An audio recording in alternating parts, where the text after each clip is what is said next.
Bonjour à tous, bonjour à toutes. Un des 10 commandements, on sait que la Torah, 613 mitzvot, mais Kadosh Baruch Hu a choisi 10 mitzvot particulières de les donner sur les tables de la loi, qui représentent véritablement les principaux chapitres de la Torah. Anochi Hashem, je suis ton Dieu, tu n'auras pas une autre divinité que moi. Le Shabbat, honore ton père et ta mère, ne vole pas, ne tue pas. Des choses de base où un homme, à partir de ce moment où nous avons eu ces 10 mitzvot, sont des chapitres pour comprendre énormément d'autres mitzvot. Et parmi une d'entre elles, nous avons une mitzvah de l'otachmod, de ne pas envier ce que mon ami il a.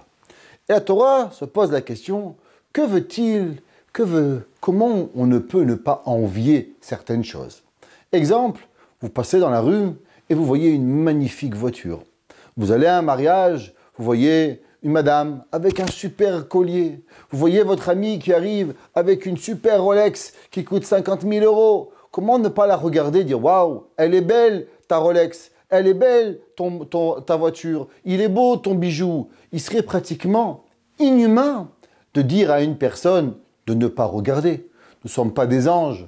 Nous sommes des humains et c'est normal, si telle personne, elle met un bijou, si tel monsieur roule avec telle voiture, ou avec telle montre, ou avec tel habit, c'est pour qu'on le regarde. C'est parce qu'il veut nous faire montrer que Baruch Hashem, Dieu lui a donné le mérite d'avoir telle chose. Alors, comment véritablement ne pas transgresser cette mauvaise façon de voir le monde, d'être envieux?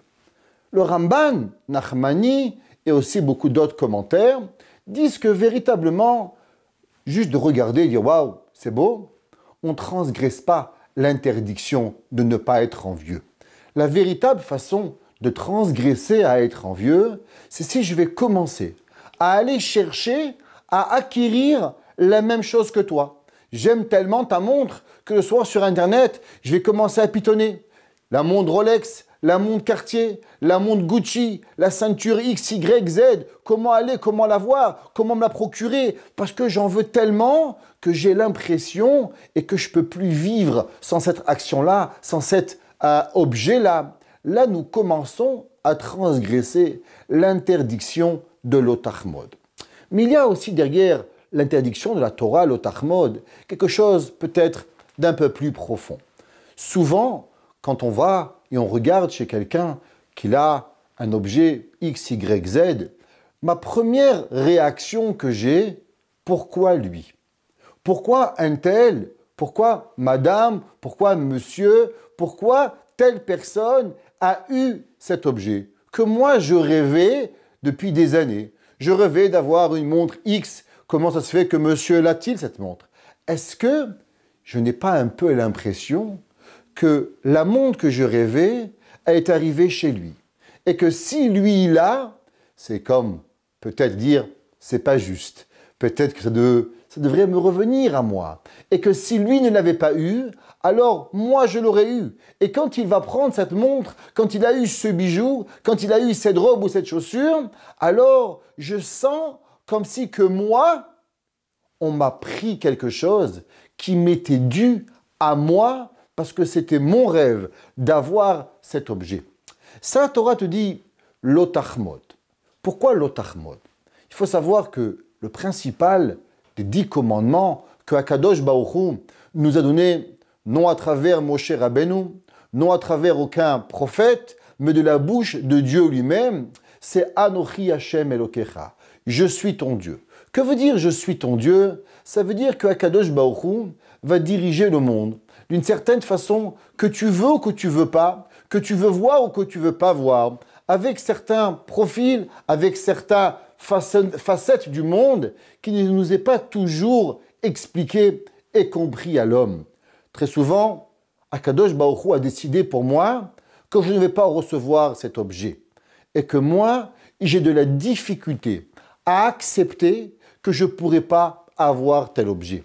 En un mot, en vérité, nous parlons d'un seul point, le point qui s'appelle la Emouna, la croyance en Akadosh Baruch Hu.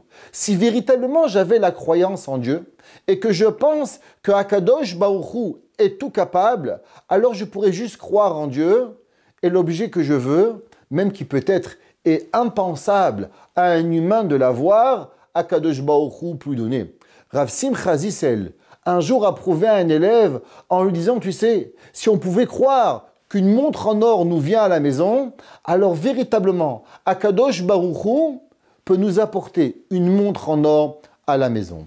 Et le Rav va commencer à faire montrer à l'élève qu'il va commencer à avoir la émouna véritable d'une montre en or. Et l'histoire, la faisant courte, un beau jour, un général d'armée est arrivé et lui a dit que votre Rav, j'ai une montre en or pour vous. Pourquoi? Parce que Akadosh Baruch Hu a vu qu'il avait véritablement cette émouna. Derrière l'interdiction de l'otachmod, de ne pas jalouser, elle est cachée en vérité une autre interdit, la croyance envers Akadosh Baruch Hu. Tout d'abord, si mon ami il a une montre en or, Akadosh Baruch Hu, il ne lui manque pas d'argent.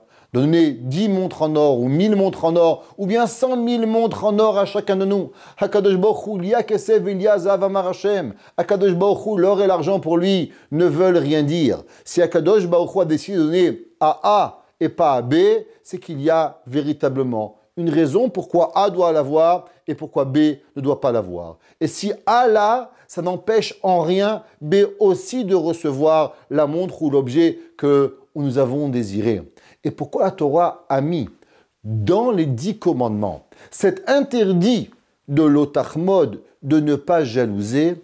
Parce que derrière le issour, derrière l'interdit, tu sais qu'est-ce que tu as? C'est un manque de émouna, c'est un manque de confiance envers Akadosh Baruch Hu. Souvent les gens nous appellent et disent Kevod Harav, vous savez, j'ai mon ami qui s'est fiancé. Nous étions les deux ensemble dans la même classe. Vous savez que votre Harav, moi et mon ami, nous avons les mêmes études. Mon ami, lui, a trouvé un travail et moi non. Vous savez que votre Harav, mon ami et moi, nous sommes mariés la même semaine. Lui a déjà 2 enfants et moi, je n'ai pas d'enfants. Et ainsi de suite, les gens se comparent et les gens commencent à devenir jaloux l'un de l'autre. Et ils commencent à penser que si l'autre a eu quelque chose, c'est parce qu'on leur a enlevé. Et ils commencent à prendre dans eux, malheureusement, des sentiments de haine, même envers d'autres, envers leurs amis. La Gemara de nous expliquer que le sentiment de jalousie peut même apporter la personne à voler et dans le pire des cas, même à tuer. La Torah te dit, écoute mon fils, écoute ma fille. Tu sais comment abolir le sentiment de jalousie?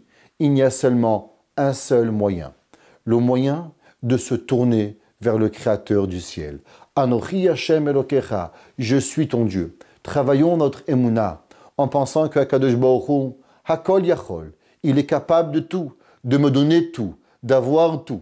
Et que si, peut-être, je n'ai pas encore reçu, alors comme disait Rabbi Nachman de Breslev, chaque fois qu'il y a un manque dans la vie d'une personne, c'est qu'il manque de prière. Parce qu'avec la prière, nous sommes capables d'arriver à tout. Et de notre prière, avoir plus de émouna. Et à la émouna, peut-être véritablement réfléchir. Est-ce qu'il est bien pour moi ou il est moins bien pour moi? Et même si moi je pense qu'il est bien pour moi d'avoir cet article, comprendre qu'il y a certains calculs que nous ne sommes pas conscients, nous n'avons pas la véritable connaissance de Akadosh Baruch Hu. Et c'est pour ça que Anochi Hashem Elokecha, je suis ton Dieu. Et en nous renforçant la émouna, doucement, doucement, nous enlèverons de nous cette mauvaise mida, cette mauvaise façon de penser, de vouloir jalouser ce qui appartient à autrui, mais à l'inverse, en étant un regard positif et en disant à l'autre, Mabrouk, bravo, que Dieu te rajoute, parce qu'Akadosh Baruch Hu peut te rajouter à toi, et automatiquement aussi me rajouter à moi, sans qu'il manque quoi que ce soit dans le Créateur du ciel. Torah Box, c'est la diffusion chaque jour de cours de Torah variés et innovants, adaptés à chacun. Grâce à une équipe investie et désireuse de diffuser la Torah à son peuple, des cours sont enregistrés chaque jour en studio, puis montés et diffusés. Avec des rabbinim de haut niveau, sur tous les sujets de la vie juive, paracha, pensée juive, halakha, couple, éducation, émouna, histoire juive. Et chaque semaine, une histoire exceptionnelle à raconter le Shabbat. de nouvelles émissions et débats innovants qui confrontent Torah et actualité.